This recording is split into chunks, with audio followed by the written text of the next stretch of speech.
Ahoy! The leaves were dry, it was hot, and Joaquin, naked, sat proudly in his rocking chair. He carved it himself in yesteryear, during a burst of jovial creativity, using refined imported mahogany. There weren't trees all around. With a narrow backrest and a soft cushion of ostrich feathers, with 2 levers for each armrest, and a seat of eel skin and robust straw, which hurts his acne-scarred buttocks. It was adjustable to 3 levels, which matched 3 heights for each one of 3 supports, and a small sensitive clockwise twist raised or lowered it, as the day's mood demanded. Joaquin, old but passionate, chose his setting to match his haughtiness, and today, like all the days that the sun came up from the east, it started at the mere top. It stood crooked, but it was a king's throne. Ahoy! Ahoy! Ahoy! Thundered again his buccaneer's claim. A door opened.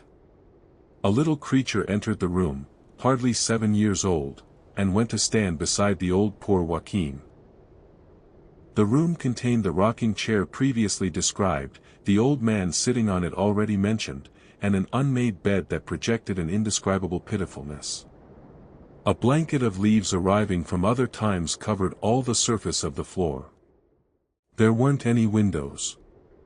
The odor of sulfur and fruits always served as a reminder that no one escapes the stalk of the incoming death. "Are you hungry?" she asked, her voice docile and sweet, soft, like a murmured secret. Ahoy! "Are you telling me or asking me?" Ahoy! He yelled. "It is okay. She smiled. I'll bring it now." And while the girl still gazed, with eyes half open, that torch of a smile persists on those lips. One of those smiles that emanate warmth and glow. It enhances all the other aspects of her little face, her pearl-like cheeks, her mouse-like nose, and her eagle-like forehead. All of these traits lit up by the gentle happiness of that smile. Opposed only by the forces of the littlest eyebrows, blurred like faded laughter. And Joaquin had guessed something from that obscure dialect which they spoke, because he returned her a smile, much broader, singular, and crescent, but at the same time, sincere. Meanwhile, the girl understood the message and finished hers, turning the other way around, going directly towards the exit to continue her duty. But after 2 steps, something made her stop on her way, and back up, and start searching under her blouse for a small notebook, although large for her hand, and lay it on Joaquin's lap. And as a mirrored act, she uttered the same smile, once more glimmering all of the room, but this time, again, turning around, and finally, disappearing through the doorway. "Ahoy," said the old man, with a lost glance, while opening the notebook. A tired voice, as clear and tacit as a voice could be, whispered from behind him. "Unfortunate is the one who remembers what lies written herein." Suddenly, at the minimal separation of the notebook's pages, a burst of liquid winds drowned everything visible to Joaquin. Aqueous fumes, transparent, made him swim between their densities, like a gravity-less body, twisting and turning on its own axis, such an unhinged blender, bumping on each of the room's curvatures, bumping with the bed, the sheets, with the rocking chair's backrest, and with the bed once again. That fluid, intrepid, entered through his nose, eyes, ears, and any other described anatomical bore. Gelatinous. Inappetent. Joaquin couldn't scream, nor did he try to. It was all a chaotic mess of silences. Meanwhile, in their own way, the dry leaves, not looking so much dead anymore, were flying and dancing with the cadence of the fluids, joyfully, respectfully. And in the same way as the frenetic whirls had come to life, they ceased. A peace, almost immutable, settled all at once. Nothing was spinning around anymore. Joaquin, who had his eyes closed, opened them up with the cautious slowness of fear. A blinding shaft of light hit him, and he now sat alone in the middle of a beach. Second part. She told me, I am cool. And I would tell her, bah, I don't feel anything at all. So she'd shoot back, are you stupid? And hug me. The routine was always the same. The glittering sand highlighted her white bare feet as we walked, and later, when we lay down there. The months could pass by without cadence under that insatiable sun, and her pale skin would remain as pale as the foam of a wave. And there would be no problem. We were 26, and everything would be just fine. She kept talking about a rainbow, or something like that. I definitely heard the word rainbow, but who knew? Back then, on those days, I hardly paid any attention.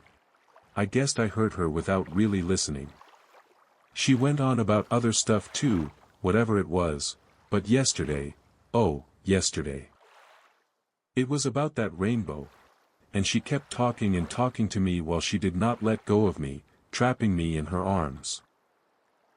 She would mention it as if it were of the most absolute importance, the most important thing in her whole damn week, in her whole month. And we'd sit, afterwards, in that damned burning sand. She didn't seem to mind, so I felt I shouldn't either, but it burned, my ass was on fire, although I had to admit, I'd always been sensitive down there. Everything was burning in that place, my shoulders, my chest, my temples were burning, and my hair, my lips, my skin, my guts, all of it, burning. She wouldn't shut up for a minute. She kept talking to me about how, blue is the best color, none of the others compare. So I would say to her, yes, yes. But what about green? On the one hand, I felt kind of ridiculous talking about these things, like a child, innocent. The green is much better, look over there. And I would point to the palm trees and the bushes growing in that small desert. At most I'll give you yellow, see the sand between your toes, but green? Really? Green? And I would say nothing, though I kept thinking of green, and she would guess me, and laugh at me, laugh at my quiet way of being, laughed, chattered, kissed me, and God, I kissed her back. Oh, I would really kiss her. Though, in the middle of the kiss, she would say, blue, blue, it's blue, and she wouldn't let me kiss her anymore. I would laugh. Yes, yes. I laughed. It was all so long ago. Sometimes, you know, she could drive me out of my mind. Then it happened. Without dulling the laughter in her eyes, she began to cry with her mouth. I watched her face crinkle, how her clammy freckles and rapacious forehead wrinkled. Though her eyes were still rainbows, now filled, for some reason, with grays, with falling rains. And I didn't know what to say to stop them, or why they were doing it, so I said timidly, okay. I'll let you have the blue. And she whispered, I think I want a girl. I want us to have a girl, Joaquin. And everything, from that moment on, was blue.